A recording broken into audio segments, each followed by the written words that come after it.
Fortunately, it's very simple to create 2 columns for your email in ActiveCampaign. So here I have a template, and I went ahead and created a little subheading and some text and a button with the assumption that we'll want to do this with 2 columns.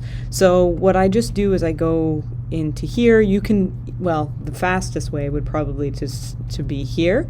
Drag your text box or whatever element you want to show up, and then as you see when I drag here to the far right, this will turn the entire email into 2 columns like that, which is not what I intended to do.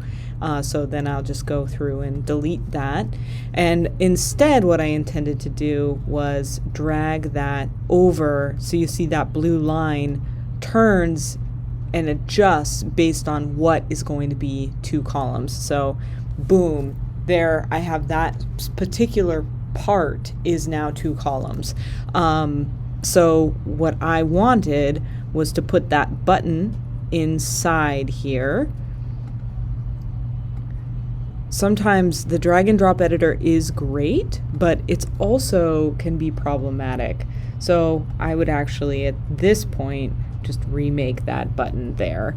And then if you prefer, you can duplicate the content block, and I would actually delete this one if it's faster, and then instead drag it there. And then again, I would just, let's see if it's easier to insert that button. There we go. So there we go. That should be it. I hope that that's helpful, and let me know if you have other questions about designing active campaigns or other campaigns in general. Thanks.